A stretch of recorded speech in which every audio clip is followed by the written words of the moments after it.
একদিকে বিতর্কিত নারী সংস্কার কমিশন করে আমাদের অনুভূতিতে আঘাত দেওয়া হচ্ছে, আরেকদিকে মানবিক করিডোরের সিদ্ধান্ত নিয়ে স্বাধীনতার উপর আঘাত দেওয়া হচ্ছে।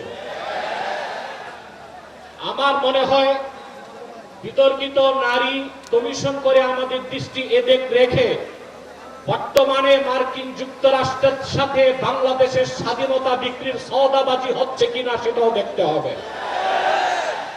হেফাজতে ইসলাম বাংলাদেশ শুধু দাবি করবে না, সকল মাসলাকের মানুষের পূর্ণ সমর্থন হেফাজতের প্রতি আছে, কারণ হেফাজত হচ্ছে বাংলাদেশে সর্ববৃহৎ ইসলামী অরাজনৈতিক সংগঠন।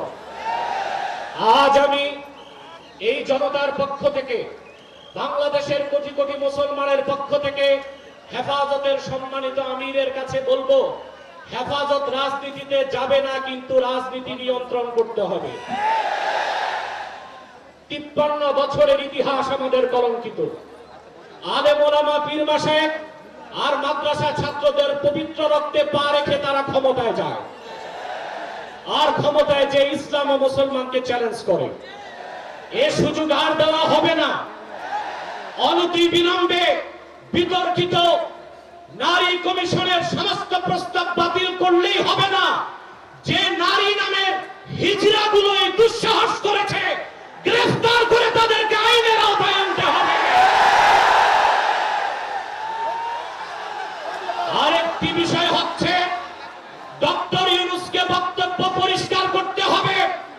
16 বছর ভারতীয় আধিপত্যবাদের বিরুদ্ধে আমরা রক্ত দিয়েছি।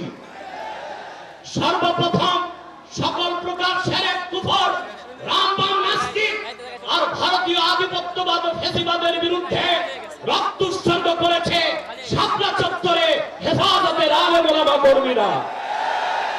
সেই আন্দোলনের আগ্নেয়গিরিতে 5ই আগস্ট ছাত্র জনতা আগুন ধরিয়েছে শুধু। অতএব আলেম ওলামাকে বাদ দিয়ে কোনো সিদ্ধান্ত মেনে নেওয়া হবে না।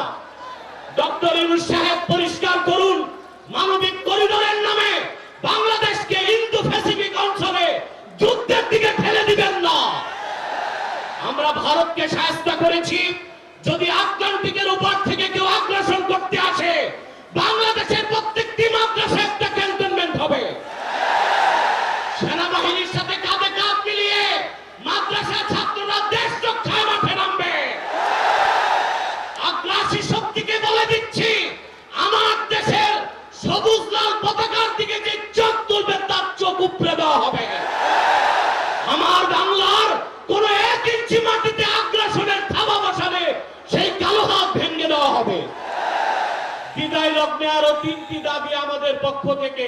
ব্লাসফেমি আইন করতে হবে, freedom of expression, freedom of speech, বা স্বাধীনতার নামে ইসলাম বিরোধিতা যেই করবে তাকে আইনের আওতায় আনতে হবে।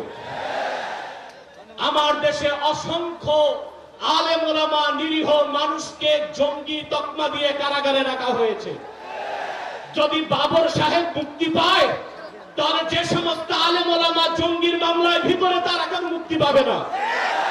তাদের মুক্তির আগে সংস্কার না নির্বাচন হতে দেওয়া হবে না বাংলাদেশে। আমার 7ম দাবি, হেফাজতের পক্ষেই বাংলাদেশের সমস্ত মাসলাককে এক প্ল্যাটফর্মে আনা সম্ভব একটি দাবি আদায়ের লক্ষ্যে। সেটা হচ্ছে বাংলাদেশে কাদিয়ানীদেরকে অবশ্যই অমুসলিম ঘোষণা করতে হবে। হেফাজত যদি ডাক দেয়, তাহরিকে খাতমে নবুয়্বত সহ সারা বাংলাদেশের মাসলাক আসবে। আমরা কাদিয়ানীদেরকে অমুসলিম ঘোষণার দাবি আদায়ে যদি জান ও মাল দিতে হয়, কারা কারা প্রস্তুত আছি। আখির দাওয়ানা আলহামদুলিল্লাহি রাব্বিল আলামিন।